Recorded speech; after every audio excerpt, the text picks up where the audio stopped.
तो चलिए शुरू करते हैं। प्राइम टाइम हमारे साथ संबित पात्रा हैं, बीजेपी प्रवक्ता, आशुतोष आप प्रवक्ता हैं, और दिल्ली स्टूडियो में कांग्रेस के लीगल सेल के अध्यक्ष हैं अमन पवार, जो इस डीडीसीए केस वाले में जानकारी रखते हैं।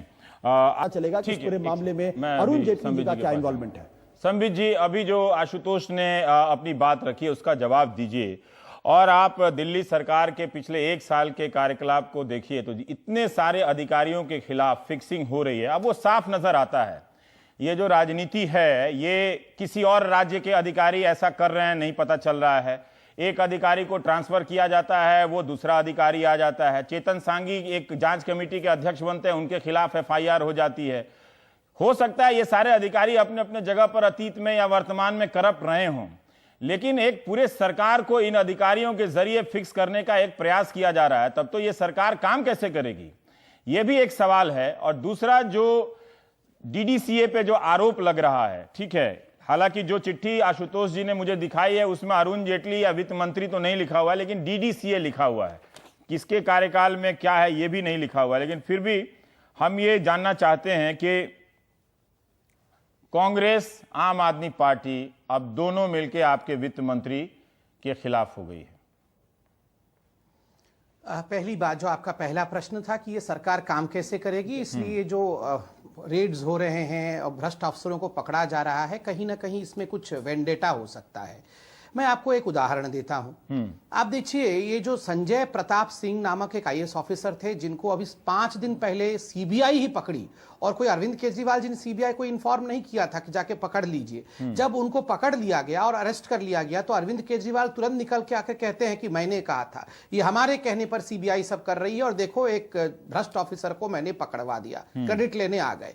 और आज कोई सेंस है इस बात की? जब राजेंद्र कुमार जी के ऊपर तमाम तथ्य मौजूद हैं, और ये तथ्य कब से मौजूद हैं, एक आरटीआई, जो आपके पास भी वो कागज होगा, 2000 एक आरटीआई था अभी 6 महीने पहले का, उस आरटीआई के रिप्लाई में कहा गया कि 2012 से अब तक 7 कंप्लेन राजेंद्र कुमार के खिलाफ हो चुका है। उसमें से 5 कंप्लेन एसीबी के पास है, एक वैट कमिश्नर दिल्ली के पास है, और एक सीबीआई को भेज दिया गया।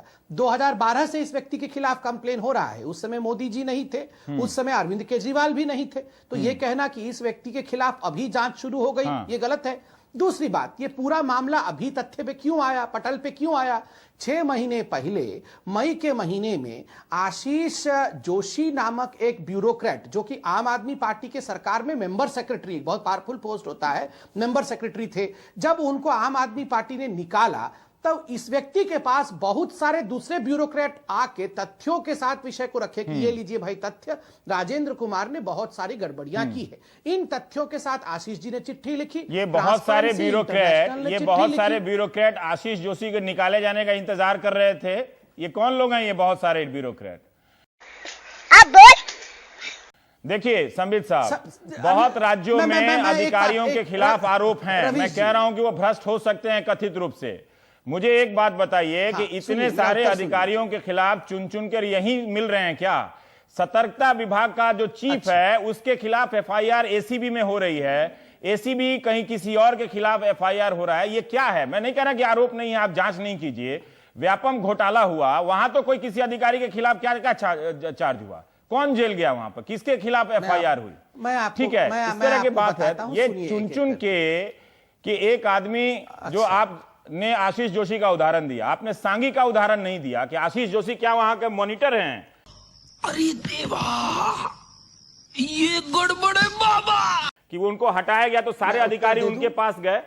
ठीक है, आपने एक सवाल का जवाब नहीं दिया। मैं ये पूछने वाला था, ये शराब पकड़ी गई, 2 लाख रुपया पकड़ा गया, कोई अधिकारी 20 साल से नौकरी में है, उसके अकाउंट में 27 लाख रुपया नहीं हो सकता है क्या? है, मैं रिक्वेस्ट करूंगा कि आपका चैनल फोन लगाए मुझे दोबारा।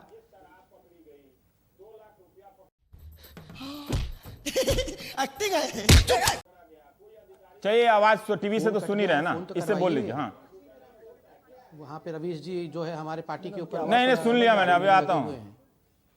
की जरूरत क्या थी जो अभी एक महीने की नहीं रवीश जी, बल्कि मुझे एक नवंबर से ऑब्जेक्शन दिसंबर है, की बार बीच बार में इसकी मेरे क्या फोन जरूरत लाइन को काट इसकी दिया जा क्या- रहा है और इसकी- आपका इसकी अरे क्या संबित जरूरत भाई, आप भी आपका जानते हैं टीवी में PCR कट जाता है, दूसरी गजब बात है। नहीं कर रहा है। अबे साले भाई जब ड्रामा ये का बात भी एक उठा रहा लिमिट हूं होता है संबित भाई, आप जानते हैं अच्छी तरीके नहीं से। ड्रामा का लिमिट नहीं नहीं, है। ड्रामा कर रहे हैं ये आप, और ड्रामा क्या कर बिल्कुल रहे हैं नहीं फिर है। आप? आपको पता है कि बिल्कुल नहीं, टेलीविजन में बिल्कुल सिग्नल नहीं। कट जाता है, आप काट दिया जा रहा है और कोई मुझे काम नहीं है कि आपको हम आपको काट दे रहे हैं। गजब हाल है, बोलिए ना, 5 मिनट बोलिए आप। कैसे हो रहा है?